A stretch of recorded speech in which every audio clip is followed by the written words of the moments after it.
Okay, so I don't know. I was thinking about something while on the car ride back home, and I'm gonna give you a little story. Um, I experienced this, and I've seen it a lot. It happens a lot of times, right? Um, I live in America, and I used to work in a hospital, right, for a number of years.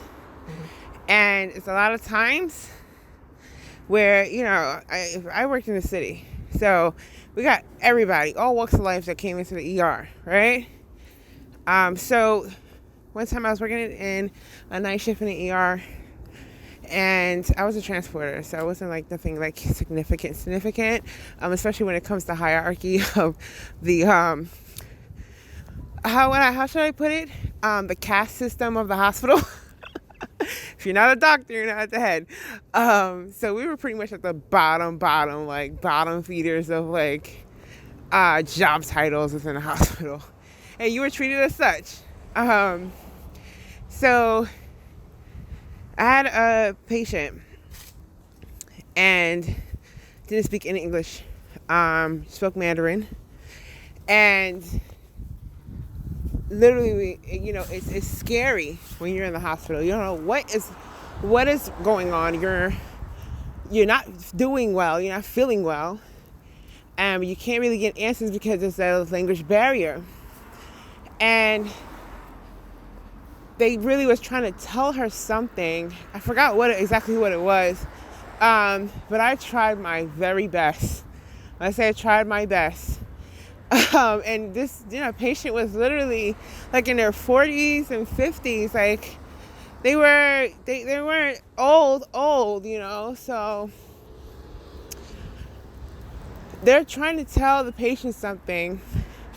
And I was just like, at that time, I was trying to go to Taiwan, right? I was trying to live in Taiwan for a number of years. Because as I said before, I went to Taiwan for a little while. Fell in love with Taiwan. Cried on the plane going back home. I was withering away. In the States. So it was just like, I don't want to be here no more. Like, I want to go here. I want to stay here. This is good for me. And at the time, ex-husband, he knew this. So it's just like, okay, let's do it. He loves to travel. I love to travel. So it was just like, let's do it. We were young enough, right? We were in our early 20s, like mid 20s. So was trying to save up, working at, the hospital. So patient speaks nothing but Mandarin. And I only knew like 4 or 5 phrases solid, right? Everything else was just like a little, you gotta work on your Mandarin there. So I use my 4 or 5 freaking phrases to the best of my damn ability. And it was just like when you're not doing well and you don't know what's going on, it can be quite scary, as I said before. So it's just like, it's the fear amplifies when you can't understand what anyone is telling you, right? So it's like, it's crazy. You can see the panic on their face, like, oh my God, I need to find out what's going on. Like, am I gonna be okay? So I tried my best and was really trying to formulate sentences out of the 4 or 5 phrases that I knew, and introduce myself, tell her who I was, told her it was going to be okay, and really try to at least say, like, you're going to be okay. And I think she got some of the gist of it, and you see the look on her face, like, oh my God, you know my language. Oh my God, you know my language. It's just like, oh my God, I'm speaking her language. And that connection that you make is just like, this is the reason why I want to go to Taiwan. It's just like, I love learning new languages. I love culture. I love learning, and I don't know, Taiwan is just like, that's my sister from another mother. And my brother from another mother. That's like my second home. If I had to pick a home, it would be Taiwan.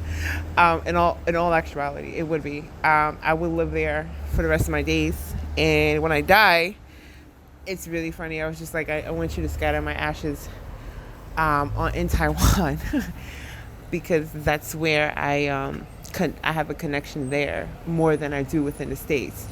I was literally at peaceful state over there. But anyway, crazy part about it is that, hours go by and this little kid comes to ER, right? Comes to ER and with the father and stuff like that. And the little kid is like 5-6 years old. And the little kid is literally being the interpreter until they can get an interpreter on the phone for them. And I was like in disbelief because I'm just like, yeah, you're literally like 6. and they're interpreting everything for them. And both of them speak absolutely no English. And it's one of those type of things that was just like, yo, thank God for your kid, yo. Because, like, if your kid wasn't there, you wouldn't know what the hell's going on. Like, I tried my best. Like, I don't know. I'm not fluent in Mandarin. We got as far as we could with what I knew. But I don't really know all of Mandarin. But thank God for your kid. So it really kind of just dawned on me that it's like the sins that the parents make, they will not be the ones that like pay for their sins. It's your children that will. It's one of those type of things where, as a society, who is to blame, right?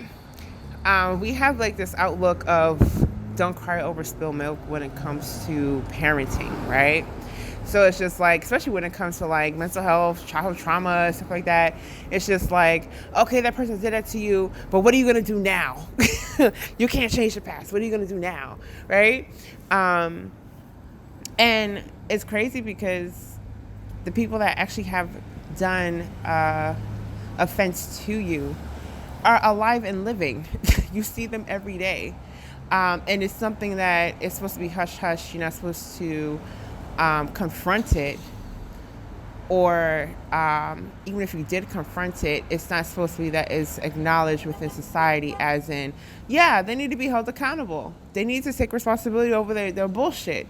It's more like, well, you tried. We're going to let it hold you down, right? And they tell you to move on, which is like, yeah, there's a lot of plus sides to moving on. There's a lot of plus sides to, okay, you try, you do what you're supposed to do, and, let them go through their journey. I get that. But when is it going to be the draw of the line, right? I think we pick and choose who we hold accountable for, right? Like who we cancel. Because the things that my parents have done, yes, it happened. And yes, they have gone through their stuff. I understand that. But where does the line cross where they have to now take up the responsibility of their own actions, right? When does that become condoned? Because if I took that same philosophy, right, that same doctrine that is being put out, and I do it to my own kid, right? I treat my child like horribly, right? And then I go, well, I tried my best. I did the best I could. I knew I tried the best at what I knew. I didn't have an easy hand either. Would you literally look at me and give me a pass and then tell my son, get over it? You got to heal over that, and you got to, You can't put that on them, right? Would you do that? Would it be right if I did that? Would anyone call ACS on me? It's just like, should somebody have called ACS on my parents? So it's like you really gotta really look at it. And what about the kids that are like they getting beat the shit out of them, or living in very poor conditions, or around drugs or whatever craziness, molestation, rape, like, are you gonna tell that person afterwards, like, you're gonna, obviously, yeah, it sucks that happened to you, but, you're gonna have to work your way to heal all of that? Is that their fault that they gotta take the reins of their accountability? Because at that point, they're taking accountability for themselves and for the offender, right? So where comes the line where it's accountability that's fair, that's fairly, put out, right? It's dished out fairly. I need to be accountable for all the fuck up things I do as a parent, and my parents need to take accountability for all the fucked up things they did, right? So I equate it to the patient that was in there, because how many people do you know, right, that moved from another country and moved to America and did not bother to learn English at all, and was just like, my kids will learn it, they'll just fend for me, right? But that child's 6. That child is taking on a responsibility that a parent should be doing, right? So is that the parent? Is that the child's fault? Is that the child? It's like, is it one of those type of things where, are you going to be looking at the parent you're putting your child at risk? You need to learn the language. Why'd you have children? Why'd you even move here if you didn't want to learn the language? Better yet, have kids and put them in here. Like, if you want to be devil's advocate and really look at both sides of it, right? So it's just like, why does the kid have to subject themselves and go in ER that's like germ infested, a 6-year-old? All type of stuff hit freaking ER. I'm sorry. We try to be as clean as possible about it, but it is what it is. When staph infections came out, forget it. Imagine taking your kid. Imagine you don't speak English and you gotta go to the hospital during COVID, and you gotta bring your 6-year-old to interpret. Like, impossible, right? Whose fault is that? Is it the parents' fault that they didn't learn English? So it's just like, and some people have been here for like literally 30, 40, 50, 60 years. I'm going to tell you about expats. You can learn a language in 6 months fluently if you really wanted to. 6 months down. Immerse yourself in the culture, immerse yourself inside of the language. You'll get it. So I'm not blaming anyone, but it's really just to put into perspective who is to blame, or how much accountability should be dished out. Your kids are going to save you, yes, because your kids love you. But if you're inflicting pain on your kids, how much are you going to put that on accountability for them? And how much accountability is going to be onto the parent? You really got to think about these things. So I don't know. It's a question. How would you feel? How would you feel if a parent does the same thing to a child grows up, does the same thing to their kid, right? And you just so happen to witness the second generation, going through the same abuse, right? Would you then be like, it's okay, 7-year-old, your mother went through the same shit that you're going through right now. When you get older, you're just going to have to heal and get over it. Or are you going to be like, take away that bitch's son because she don't deserve this kid? I'm pretty sure you guys are going to have a whole bunch of, steaks at the house and going to, have a lynch mob at the house. Take this kid away. So it's just, how come we pick and choose who's held accountable? If you're going to be very fair, be fair. I'm not saying for the person to hold a grudge. Yes, you still need to take responsibility. I myself still need to take responsibility of my own healing. But that does not give a passing, a pat on the hand for my offenders, right? They still need to do their work. And there should be just as much pressure on them as it is on me to be a better person, right? I want to be a better parent. I want to be a better mom. I want to be a better woman. I want to be a better business person, student, teacher, nonprofit, CEO, executive director, worker, sorter, warehouse worker, everything, sister, doesn't matter, daughter. So not everyone is going to take a hold of their accountability. That's a fact. We all know that. But as society, should we give up and be like, well, they didn't want to hold on to, they didn't want to take responsibility of their own shit, so, let's let them be? No. Let's, R. Kelly them and, drag this shit out for fucking years. Remember what you did? Oh, you forgot what you did, right? We don't forget. Maybe we should do that. It actually will hold people more accountable. Don't pick and choose. It's fair for all. If I start slipping up, please hold my ass accountable, because I have other people's lives at hand. I have a lot of people's lives in my hands, directly and indirectly.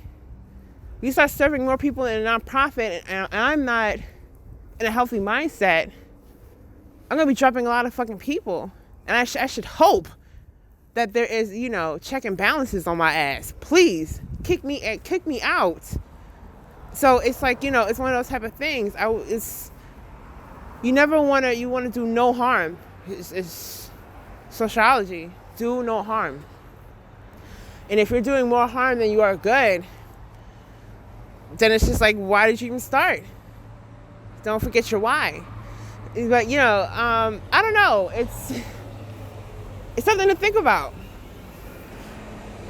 How much accountability do we hold, and how long do we hold it for? Who gets a pass and who doesn't? It's a lot of gray areas, right? There's a lot of gray areas. Maybe somebody couldn't afford to go and learn English in their class, right? Couldn't afford to go in college. They didn't have citizenship yet, right? Also, people may say there's so many resources. Shit, there was YouTube. I learned Mandarin on YouTube, period. Point blank, period. Google and YouTube. Ask Benny. So it's like, whoa, jiao, bo. So you can't really, there's excuses and then there's not excuses. So it's just like, it's all about, you can come down to the fact that it's all about ambition, right? Or determination, discipline. Or it can also be like life just wasn't fair to the person. So you have to have mercy, you have to give grace to that person. So it's just like, just because you can handle something doesn't mean another person can. And just because somebody else can handle some shit doesn't mean that you can. Everybody's different. Well, maybe small to you, maybe big as shit to me. And vice versa. And I cannot sit there and have no emotion towards anyone that's suffering. Because not for nothing, you don't know the circumstances. You don't know all the variables. So it's just like, I can't even, I'm playing devil's advocate with this. Because you really can't. You really can't. A lot of people will be able to say, well, Toya, you should have did this move, should have did that move. Why didn't you? And at that moment in time, I could have any excuse in the book as to why not. And some people may be like, okay, I get it. And some people will be like, no excuse. And I can easily do this to someone else. But it doesn't go into the ground of judging. You're judging other people, right? So can I really look down on the lady that was in the ER that didn't know English? No one knows when an emergency is going to happen. You're counting on the fact, it's just, I can't get mad at her. I'm just glad as hell that I knew, that 4 or 5 phrases at that time. Other than that, I couldn't really help her. And who am I? I work in a environment where it's conducive for you to know different languages. It pays to know more languages. How myself as a professional that works, I'm not a nurse or a doctor, but you're damn sure I'm fucking talking to fucking patients and I'm moving them and, and I gotta ask questions. So how neglectful am I as a professional that I did not take the time to be like, maybe I should learn a different language, right? We could take it all type of ways. If you work in a predominantly Spanish neighborhood and you work in a freaking hospital, learn fucking Spanish. Don't be the only doofus that don't know freaking Spanish. That's why people get hired when they have, bilingual skills. So, who's to blame? Who should be held accountable? Really think about these things. This is some type of INFJ fucking type of topic, I know. But, I don't know, just thinking about it. I don't know, really think about it. But I owe it to myself to be a better person. I owe it to my son to be a better person. I owe it to people that I know and people that I don't know to be a better person. So, don't you think you owe it to yourself to be a better member of society? To never be a dickwad? Like, who wants to be a dickwad in 2022? Absolutely nobody. You know what? I can't even say absolutely nobody, because some people love being a dickwad. Love being dick cheese. I don't know. But anyway, you gotta really think about it. I'm literally outside, speaking randomly on my phone. People are just looking. I don't really give a shit. It's whatever. But anyway, there may be part 2 to this, or they may be the end of this concept. I don't know. Depends on how where my mind goes with this, and how deep the rabbit hole goes with my philosophical theories and all that other stuff.